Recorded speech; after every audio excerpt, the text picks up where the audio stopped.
श्री रामदास स्वामी महाराज कृत विरचित वनाचे श्लोक व त्याचा अर्थ. श्लोक क्रमांक 121.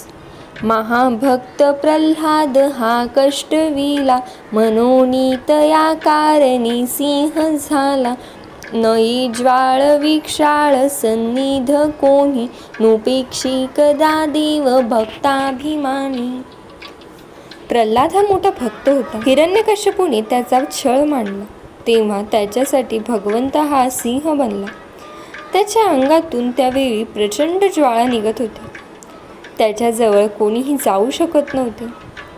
भगवंत हा भक्तांचा कैवारी आहे. तो आपल्या भक्तांची उपेक्षा कधीही करीतच नाही. श्लोक क्रमांक 122.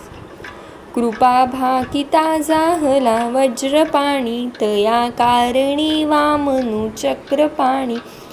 द्विजाकारणी भार्गव चाप पाणी, नुपेक्षी कदा देव भक्ताभिमानी. इंद्राने जेव्हा विनवणी केली तेव्हा भगवंताने त्याच्यासाठी वामनाचा अवतार घेतला. ब्राह्मणांच्यासाठी भगवंताने परशुराम बनून धनुष्य धारण केले. अशा प्रकारे भगवंत हा भक्तांचा कैवारी आहे. तो त्यांची उपेक्षा कधीही करीतच नाही. श्लोक क्रमांक 123. अहिल्ये सती लागे आरण्य पंथे, कुढावा पुढे देव बंदितया ते. बळे सोडिता घाव घाली निशाणी, नुपेक्षी कदा रामदासाभिमानी. भगवंताने साध्वीर अहिल्यासाठी अरण्यात जाऊन तिचा उद्धार केला.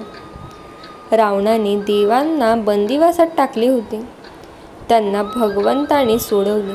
त्यासाठी त्याला निकराचे युद्ध करावे लागले.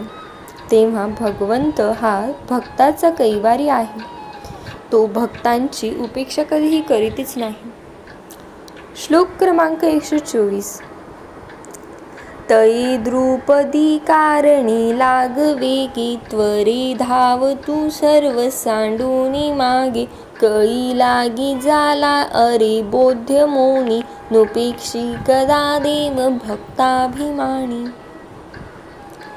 द्रौपदीसाठी भगवंत सर्व काही सोडून लगेच धावत सुटला आणि त्याने तिची लाज राखली. या कलियुगात त्याने बुद्ध बनून मौन धारण केले आहे. तात्पर्य हे की तो भक्तांचा कैवारी असून भक्तांची कधीही उपेक्षा करीत नाही. श्लोक क्रमांक 125. अनाथा दिना कारणी जन्मताहे, कलंकी पुढे देव होणार आहे.